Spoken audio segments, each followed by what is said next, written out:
Hello there, dear Truth Warriors. Welcome back to the channel. I'm Petra. For all the new subscribers, thank you for coming on board and subscribing to the channel. And also to all the old subscribers who have been with me since the beginning. It's wonderful. Welcome to all of you. So today I felt inspired to speak about the wisdom of your body, heart and mind. And this is something that is often forgotten when we are healing, when we are in the process of healing from narcissistic abuse, is that we forget that we have this wisdom that can support us, that can help us to forgive ourselves especially, that can help us to move forward in faith.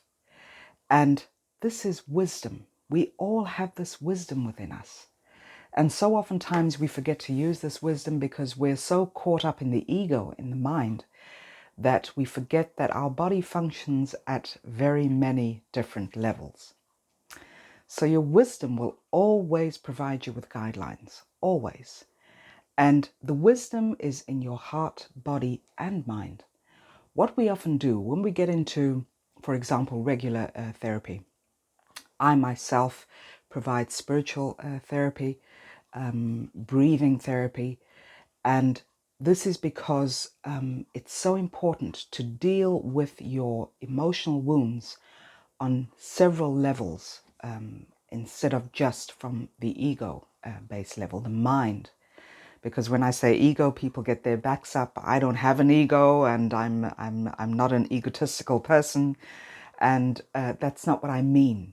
The mind is functioning from an ego level, and in regular therapy, healing from abuse is often dealt with from the mind's perspective. So provide yourself with affirmations, think your way through the trauma, relive the trauma through your mind. And personally, I believe in looking at your healing from all different perspectives. So the wisdom of the body is all about your feelings. What are you feeling?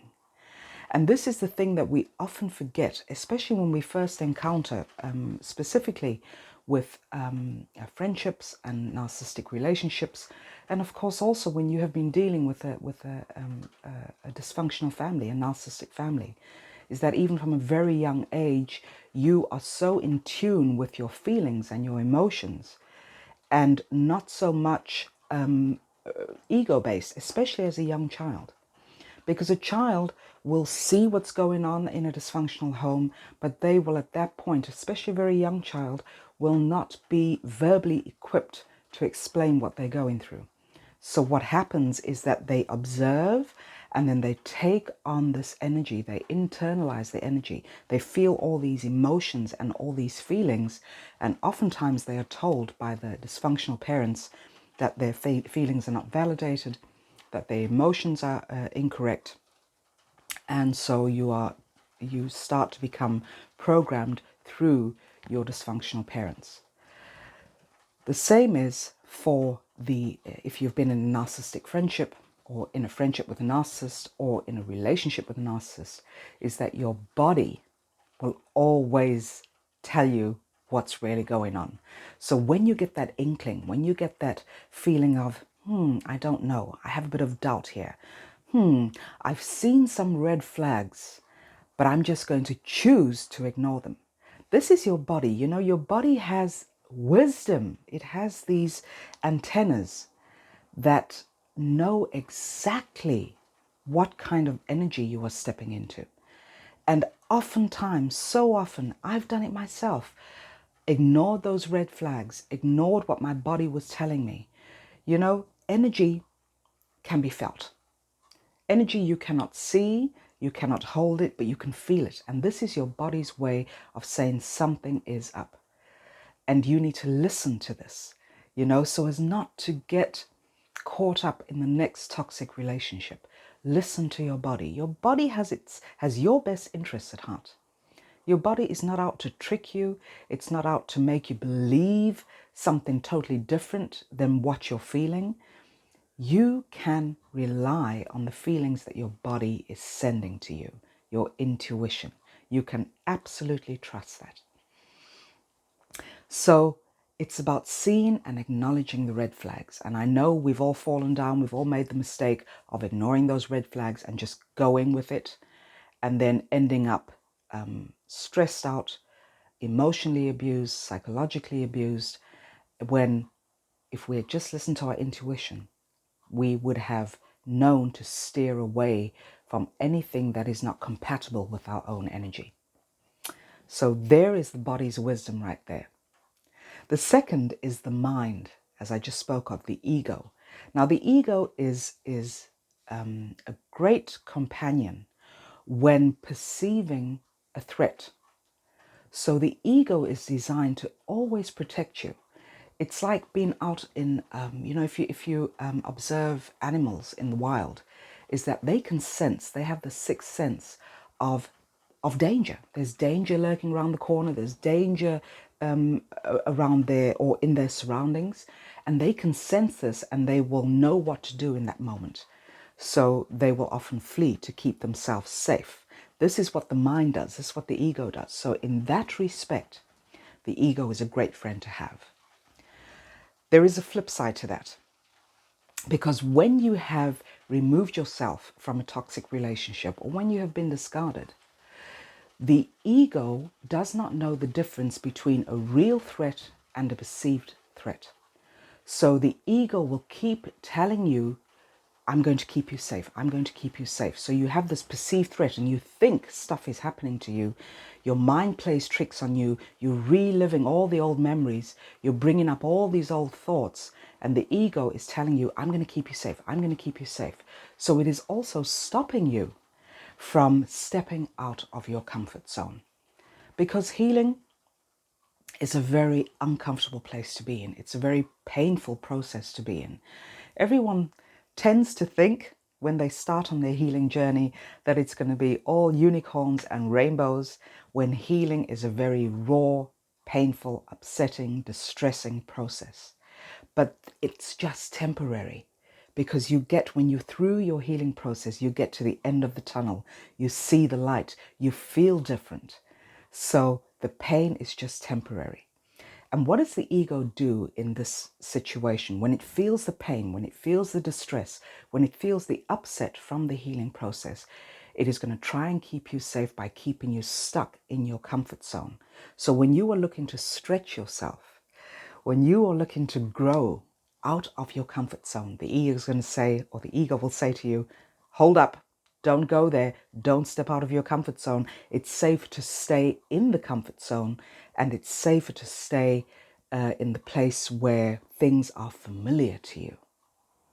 But this is the ego. Again, I cannot stress this enough. This is what the mind does to us. It plays games with us. And the thing that I have learnt, which I offer to all of those that I speak to as well, is when the ego starts playing up, when the ego tells you don't do it, you just need to tell your ego to shut up.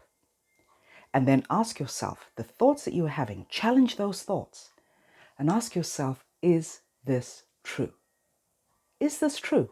Challenge those thoughts that you are having. You know, oftentimes people say, well, I'm coming to you for coaching, or I'm looking to heal, and all I really need to know from you is, how do I turn off my thoughts? Well, that's impossible. You cannot turn off your thoughts.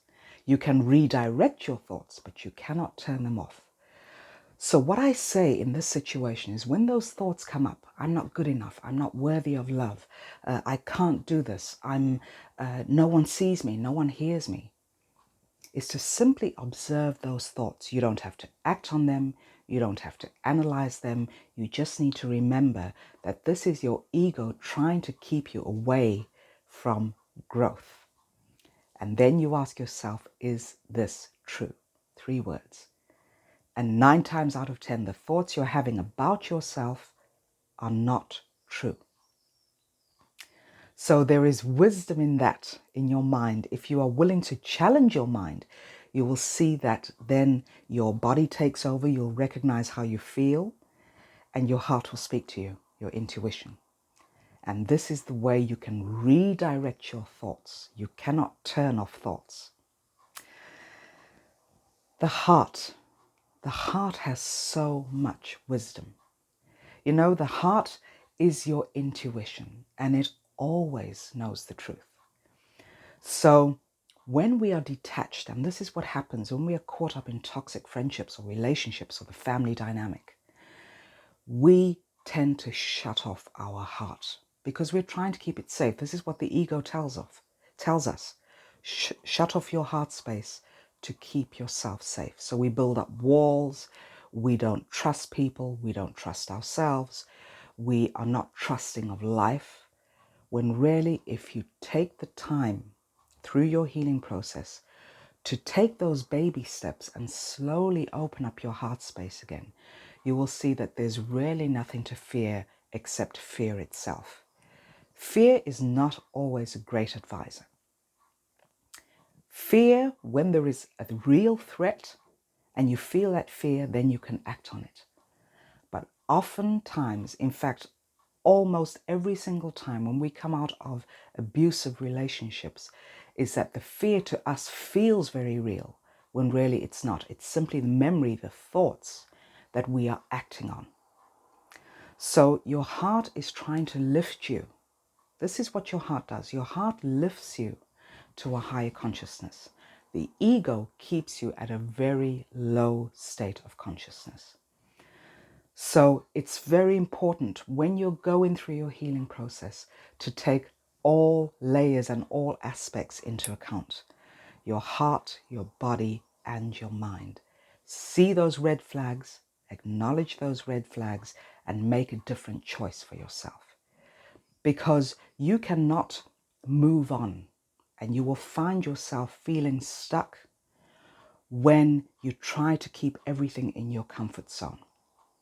When you don't challenge your thoughts, when you don't challenge yourself, when you don't make new decisions for yourself and new choices for yourself, that's how you will remain stuck. So it's very challenging to get into conversation with the ego, with the mind. But remember that your heart and your body have your best interests at heart. So the ego needs to take a back seat. The ego needs to quiet the voice. And the way to quiet the voice is by listening to your body. What am I feeling? Don't be afraid of your feelings.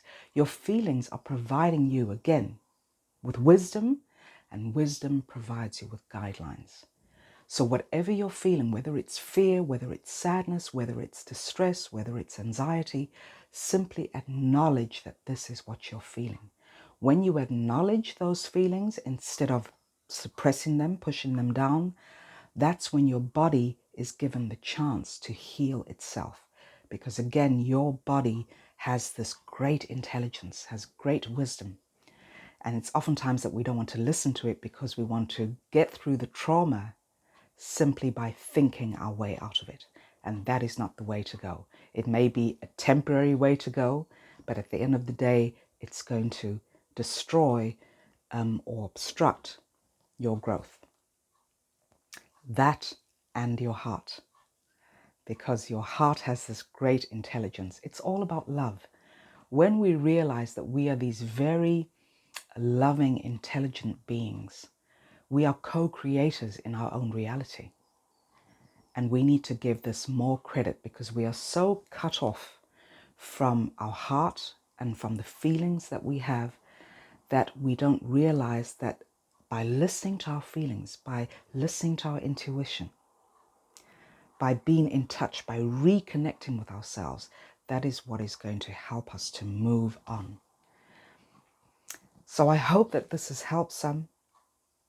Please share the video if it has helped you and you'd like to share it with others. Please subscribe and hit the notification button so that you will be notified when there is a new video out. Take care of yourselves. Have a great week and speak to you all very soon. Bye now.